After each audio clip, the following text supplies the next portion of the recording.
उद्याच्या 7 तारखेला आपल्या सगळ्या मंडळींना मतदान करायचं आहे आणि हे मतदान करत असताना सोलापूरचं मिनी मंत्रालय जिल्हा परिषदेवर आपण कुणी पाठवायचं आपल्यातला प्रतिनिधी आणि आपल्या तालुक्यासाठी असलेलं दुसरं छोटंसं मंत्रालय म्हणजे पंचायत समिती, या पंचायत समितीसाठी आपल्या विभागाचा प्रतिनिधित्व करण्यासाठी कोणाला पाठवायचं हा निकाल आपल्याला येत्या 7 तारखेला घ्यायचा आहे. सांगोला तालुक्यामध्ये शेतकरी कामगार पक्ष आणि दीपक आबा गटानं या ठिकाणी युती केलेली आहे आणि या युतीचे आघाडीचे 2 उमेदवार आपल्या शेजारच्या गावच्या वाकीतील नरळेवाडीच्या अलदरताई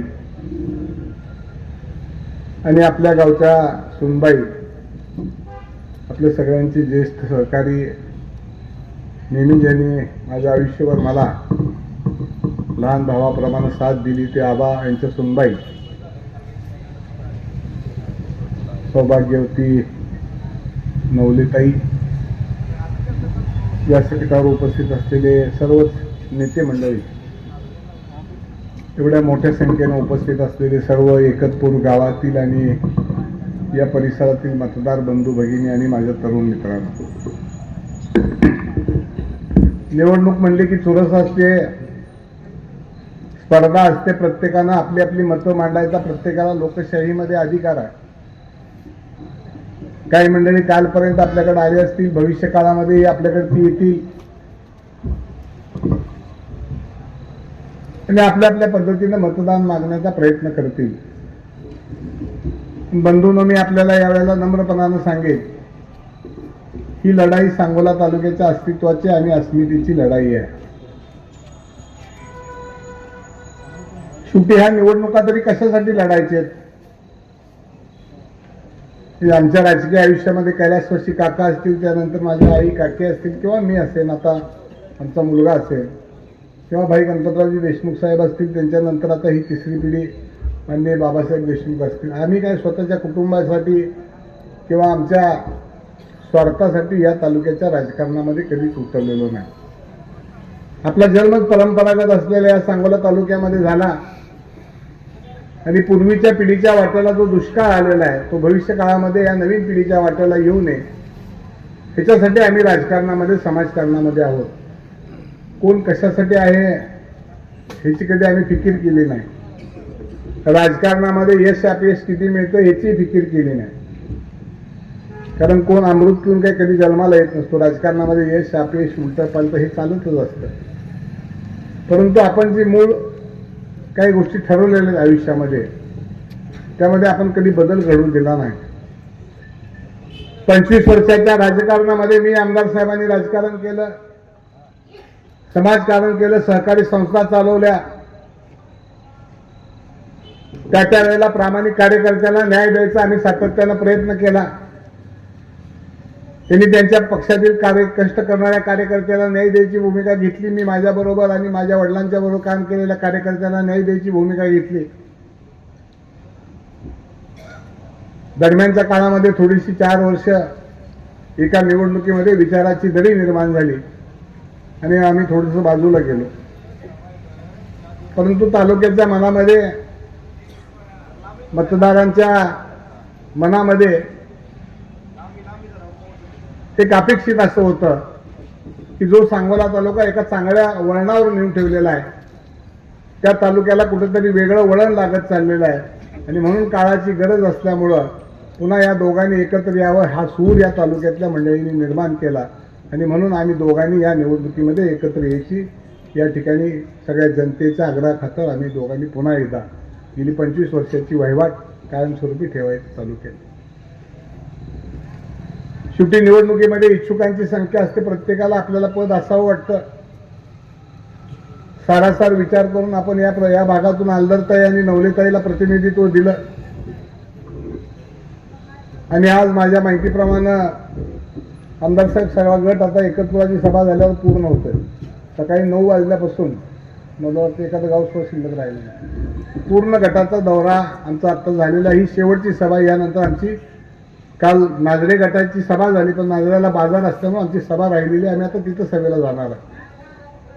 पण मला या ठिकाणी आपल्याला अतिशय खात्रीनं आणि आत्मविश्वासपूर्वक या ठिकाणी मी सांगेन की भविष्य काळातला एकतपूर गटाचा निर्णय आता कुठल्या ज्योतिषानं सांगण्याची आवश्यकता नाही.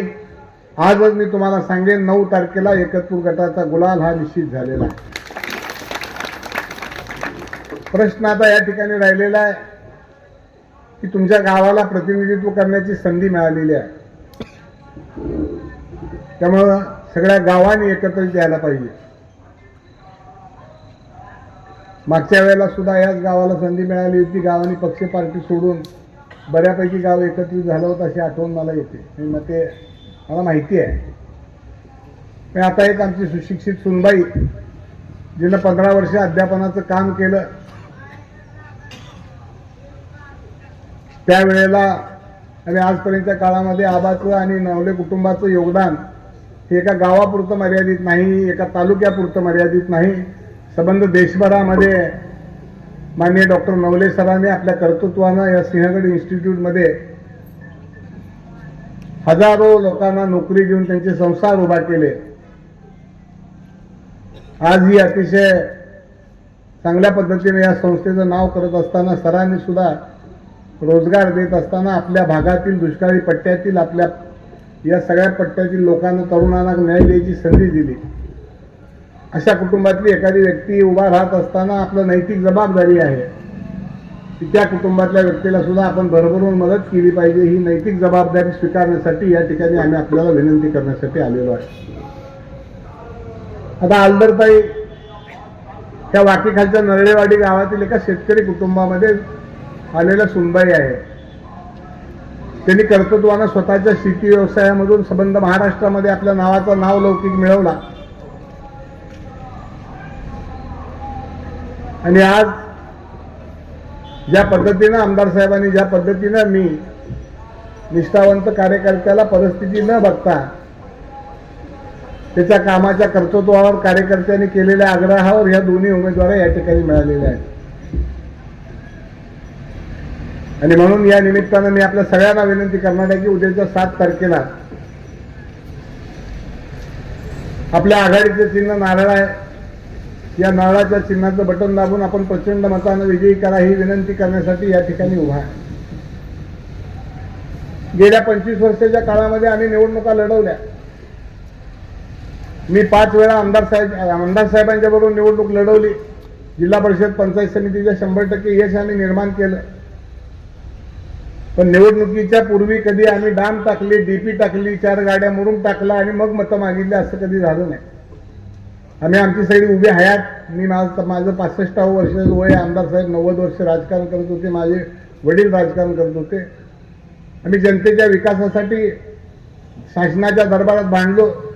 क्षणिक सुखापेक्षा तालुक्याच्या पिढ्या सुखात राहिल्या पाहिजेत अशा पद्धतीचं राजकारण आम्ही आजपर्यंतच्या काळामध्ये केलं.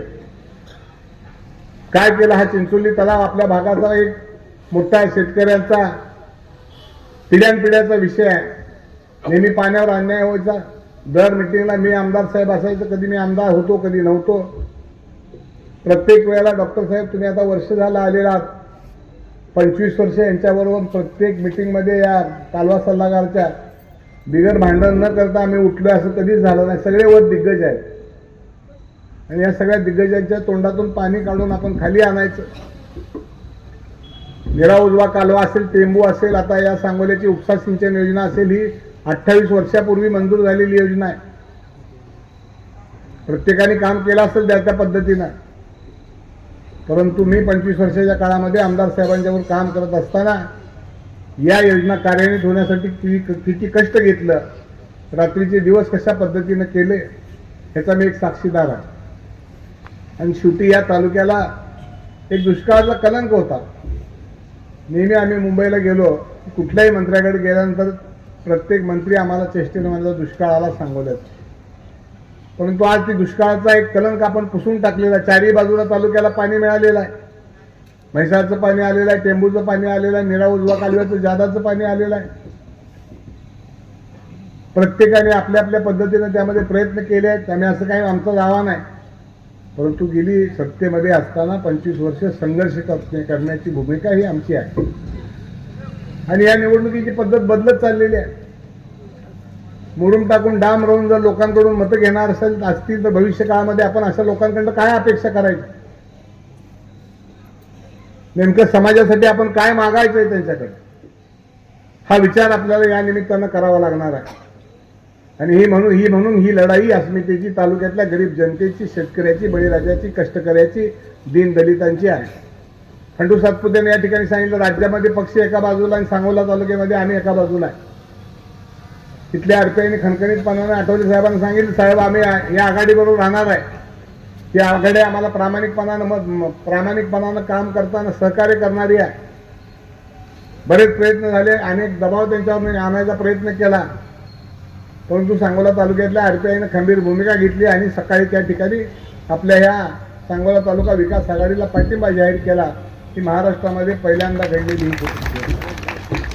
हे कशासाठी आहे? आरपीआय म्हणजे दलित समाजातील चळवळीत काम करत असताना आठवले साहेबांनी आपल्या उभ्या हयातीमध्ये आंबेडकरी चळवळीला न्याय द्यायचा प्रयत्न केला. 2 वेळेला आमदार साहेब या ठिकाणी आपण विक्रमी मताने आठवले साहेबांना आपल्या माढा मतदारसंघातून आदरणीय पवार साहेबांच्या आदेशान्वये 3-3 लाखानं निवडून दिलेला आहे. महाराष्ट्रामध्ये, देशामध्ये विक्रमी उच्चांकी मतदान केलेलं आहे.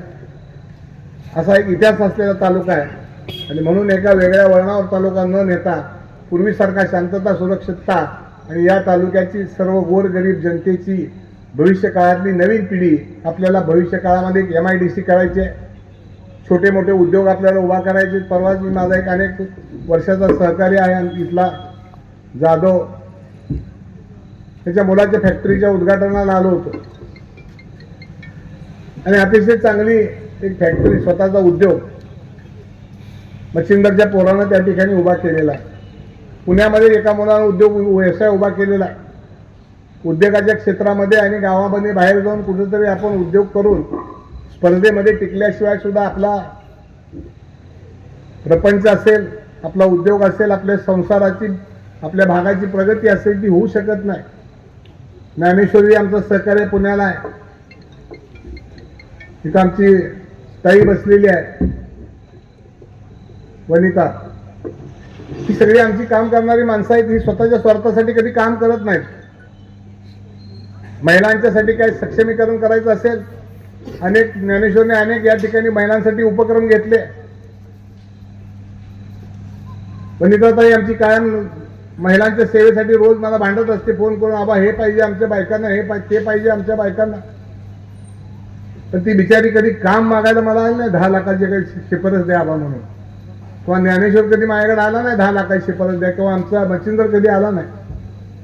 ज्या ज्या वेळेला ही मंडळी माझ्याकडे आली त्या वेळेला विकासाची कामच घेऊन आली. हा उद्योग आम्ही 25-30 वर्षाच्या काळामध्ये केलेला आहे. आणि म्हणून मत मागायचा अधिकार माझा असेल, माननीय डॉक्टर बाबासाहेबांचा असेल, आमच्या आघाडीचा असेल. ह्याच्यासाठी आम्ही हक्कानं आपल्याकडे आलेलो आहे. मला माहिती आहे ज्यावेळेला हक्कानं आम्ही येतो, आबांच्या सुनबाईनं सांगितलं, आबांनी तर अनेक प्रसंग आले, घरामध्ये प्रसंग आले, 2-2 पक्ष पार्ट्या झाल्या, पण मला कधी आबानं सोडलं नाही. कायम मला कधी 4 दिवसांत फोन येणार, आबा तुम्ही कसं आहे, काय काळजी करू नका, यश अपयश येत असतं, घाबरायचं नाही, आम्ही तुमच्या बरोबर आहे. अनेक जणांना वाटतं आयुष्यामध्ये आबा काय केलं तुम्ही, काय मिळवलं तुम्ही. मी म्हणलो आबासारखी माणसं, आमच्या ज्ञानेश्वर सारखी माणसं, वनितासारख्या बहिणी मी माझ्या आयुष्यामध्ये मिळवल्या. आयुष्य काय असतं माणसाचं आपण बघितलं. काल क्षणामध्ये एवढा मोठा दिग्गज राजा एका सेकंदामध्ये पडद्याच्या आड गेला. काय करू शकलो आपण? आयुष्य क्षणभंगूर आहे. जोपर्यंत आपल्याला काम करायचंय तोपर्यंत लोकांच्या सेवेसाठीच काम करायचं हा वसा साळुंके पाटील कुटुंबाने आणि माननीय आमदार साहेबांच्या कुटुंबाने घेतलेला आहे. आणि म्हणून आम्ही हक्कानं मत मागायला. खंडूला काय येड लागले?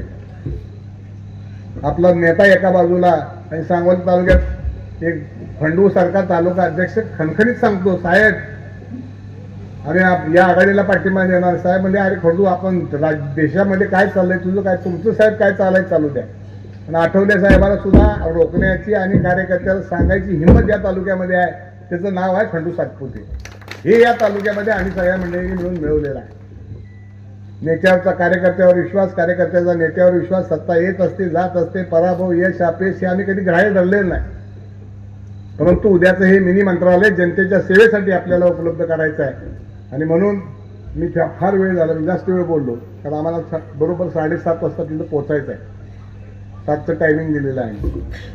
माझ्यानंतर आमदार साहेब बोलणार आहेत. बोलण्यासारखं खूप आहे. पाण्याच्या बाबतीमध्ये बघितलं आपण, ओढे नाले भरून घेतले. चिंचोली तलाव कायमस्वरूपी आपल्याला त्या टेल टँकमध्ये घालायचं आहे. वर्षातून किमान 2 वेळा चिंचोली तलाव भरला तर आपल्याला पिढ्यानपिढ्या कधी पाण्यासाठी भीक मागावी लागणार नाही. बंधारे आपण साहेबांच्या काळामध्ये असताना हे सगळे बंधारे आपण ज्ञानेश्वर करून घेतले. जेवढी करता येतील तेवढी कामं करायचा आपण सातत्यानं प्रयत्न केला आणि भविष्य काळात सुद्धा आपण करणार आहोत. अशा 2 सक्षम आमच्या भगिनी या ठिकाणी उद्याचं प्रतिनिधित्व करायला दिलेले आहेत. आता एक शेवटचा 2 मिनिटं सांगतो आणि मी माझं भाषण थांबवणार आहे. आम्ही आता एक नवीन पॅटर्न उभा केलेला आहे. म्हणजे आम्ही दोघांनी ठरवलेलं आहे आमदार साहेबांनी. दर 3 महिन्याला जिल्हा परिषद पंचायत समितीच्या सदस्यांनी ग्रामपंचायतीच्या कार्यालयामध्ये 1 दिवसाचं या पंचायत समितीच्या गणाचं एक शिबिर त्या ठिकाणी घ्यायचं. पंचायत समितीची गावं बोलवायची. त्या ठिकाणी पंचायत समितीतला जो स्टाफ आहे, जिथं विहिरी मंजूर होतात, जिथं रोजगार हमीची कामं आहेत, म्हणजे पंचायत समितीमध्ये कामासाठी जावं लागणारे जे सगळे अधिकारी आहेत ते एका बाजूला बसवायचे. दारिद्र्य रेषेचं कार्ड असेल, पेन्शन योजना थांबली असेल, ज्या काही गोष्टी असतील ते तलाठी, सर्कल आणि ते सगळे अधिकारी एका बाजूला बसवायचे.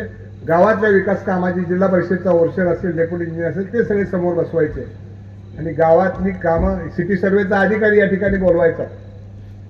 आणि गावातल्या लोकांनी सांगोल्याला हेलपाटे घालण्यापेक्षा दर 3 महिन्यातनं या ठिकाणी इथं येऊन त्या माणसाचं काम आपण इथं डॉक्टर, मेडिकल ऑफिसर ही सगळी मंडळी आपण बोलवायची. जसा कॅम्प घेतो आपण तसा कॅम्प दर 3 महिन्याला घ्यायचा आणि गावातल्या लोकांनी सांगोल्याला हेलपाटे घालण्यापेक्षा माझ्या इथल्या गरिबाचं काम सांगोल्याला जाऊन करण्यापेक्षा याच ठिकाणी करायचं, असा एक निर्णय आम्ही घेतलेला आहे. आणि म्हणून येत्या भविष्य काळामध्ये दर 3 महिन्याला आमच्या या 2 भगिनी मिटिंग घेतील आणि दोघंही त्या ठिकाणी मार्गदर्शन करायची आवश्यकता असेल तर येऊ. सगळे अधिकारी या ठिकाणी येतील. नंतर आपण बघितलं गेल्या पिढ्यानपिढ्या एखाद्या जर तलाट्याकडे काम असलं किंवा सांगोल्याच्या कचेरीत काम असलं तर इथं जायचं, मोटरसायकल घेऊन सकाळी ती गाडी कचेरीतला आकला तर कधी येणार, आलं तर सहजासहजी काम होत नाही. आपल्याला चांगलं माहिती आहे. एका हेल्पाट्यात तर कधी काम होतच नाही. मग 1-2 हेल्पाट घातलं म्हणजे गाडी कटाळून जातो. कटाळून गेल्यावर शेवटी मग आमच्यासारखी टगे गावात बसलेली असते. काम होत नाही. कसं चल बघू मी येतो. मग पहिलं 200 रुपये एका हेल्पाट्याला लागायचं. आमच्यासारखा टग्याबरोबर गेला की पुन्हा दरवेळेला 400 रुपये झाले. 5 हेल्पाटे झाले तरी काम होत नाही, कारण आम्हाला माहिती आहे एका हेल्पाट्यात काम केलं की आपलंही भागत नाही. अशी परिस्थिती, वस्तुस्थिती आहे. आणि हे सगळं आता भविष्य काळामध्ये आम्हाला थांबवायचं आहे. आणि म्हणून गोरगरिबाला न्याय देण्यासाठी आमच्या या 2 भगिनींना उद्याच्या 7 तारखेला विक्रमी मतानं विजयी करा, एवढीच विनंती या निमित्ताने करतो आणि थांबतो. धन्यवाद. जय हिंद, जय महाराष्ट्र.